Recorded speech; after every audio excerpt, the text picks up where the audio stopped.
नमस्कार दोस्तों। आप सभी को नवरात्रि के दूसरे दिन की हार्दिक शुभकामनाएं। आइए नवरात्रि के दूसरे दिन की सुनते हैं माँ ब्रह्मचारिणी की कथा। नवरात्रि के दूसरे दिन माँ ब्रह्मचारिणी की पूजा की जाती है। माँ ब्रह्मचारिणी देवी की कृपा से सर्व सिद्धि प्राप्त होती है। माँ ब्रह्मचारिणी की पूजा के लिए स्नान करके शुद्ध वस्त्र पहने, घर के मंदिर में या पूजा स्थल में माँ की प्रतिमा या चित्र स्थापित करें। साथ ही माँ ब्रह्मचारिणी का ध्यान करें, उन्हें चंदन, अक्षत, फूल, धूप और नैवेद्य अर्पित करें। माँ को विशेष रूप से सफेद पुष्प और चीनी शक्कर अर्पित करना शुभ माना जाता है।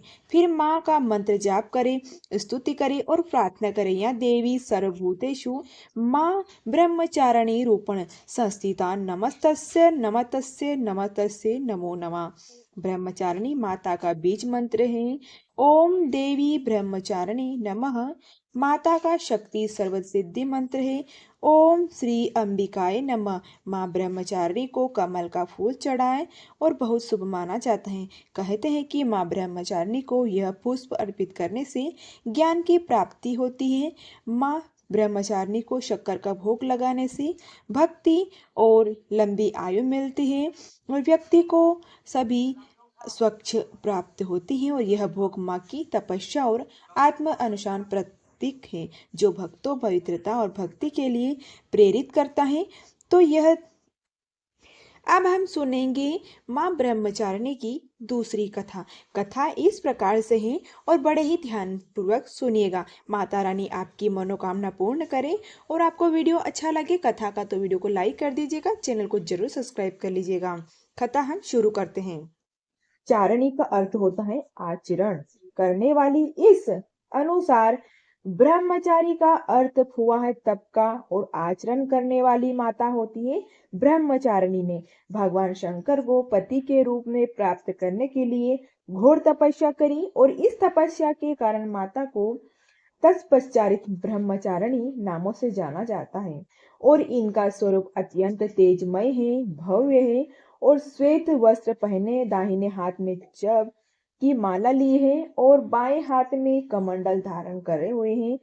उनकी पूजा करने से साधक का मन स्वाधिष्ठान चक्र में स्थित हो जाता है। अपने पिता दक्ष की प्रजापति द्वारा किए गए भोलेनाथ के अपमान से क्रोध में आकर योगिनी भस्म होने के बाद माता सती को पर्वतराज हिमालय के घर पुत्री के रूप में जन्म लिया। यह उनका नाम पार्वती और शैलपुत्री नाम में रखा गया। जब पार्वती बड़ी हुई और ब्रह्मा जी के मानस पुत्र देवऋषि नारद ने उन्हें दर्शन दिए और उन्होंने पार्वती जी को बताया कि यदि वह तपस्या की राह पर चले तो अपने पूर्व जन्म के पति भगवान भोलेनाथ को वह पति के रूप में प्राप्त कर सकती है। नारद मुनि के उपदेशानुसार भोलेनाथ को पति के रूप में प्राप्त करने के लिए पार्वती जी ने घोर तपस्या करी। उन्होंने हजारों साल केवल फल और फूल खाकर ही तपस्या करी।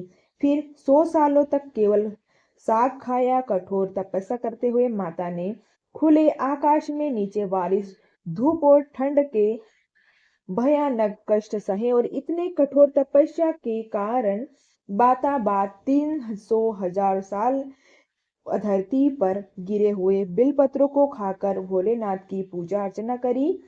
फिर कुछ समय बाद उन्होंने वह बेलपत्र खाना भी बंद कर दिया। इसके बाद हजारों सालों तक उन्होंने बिना कुछ खाए पिए कठोर तपस्या की। इस तपस्या के कारण देवी का शरीर दुबला पतला और क्षीण हो गया। उनकी यह निर्मल दशा देखकर उनकी माता मेना को बहुत दुख हुआ। उनकी इस कठोर तपस्या को देखकर तीनों लोकों में हाहाकार मच गया। सभी देवता, ऋषि मुनि और पुण्य आत्माएं माता की तपस्या प्रशासन करने लगे। अंत में देवी ने तप से प्रसन्न होकर ब्रह्मा जी ने उनके समक्ष प्रकट हुए और उनमें पूछने लगे, देवी आज तक किसी ने भी इतनी कठोर तपस्या नहीं करी। ऐसी तपस्या केवल आप भी है और आपसे ही संभव हुई। आपकी इस परम पवित्र और अलौकिक तपस्या की चर्चा चारों दिशाओं में हो रही है। आपकी मनोकामना अवश्य पूर्ण होगी। आपका विवाह भगवान शिव शंकर से ही होगा और वही आपके पति के रूप में प्राप्त होंगे। अब आप इस तपस्या को खत्म करें और अपने घर लौट जाएं। आपके पिता आपने लेने आ रहे हैं। और इसके बाद माता ने तपस्या खत्म करी और अपने पिता के साथ अपने घर लौट आई। और कुछ समय बाद भोलेनाथ ने माता पार्वती को अपनी पत्नी के रूप में स्वीकार कर लिया। लंबे समय कठोर तप करने के कारण ब्रह्मा जी ने माता पार्वती को नाम दिया ब्रह्मचारिणी। इस दिन विधि विधान से ब्रह्मचारिणी की पूजा अर्चना करने से सारी मनोकामना पूर्ण होती है और विशेष फल की प्राप्ति होती है।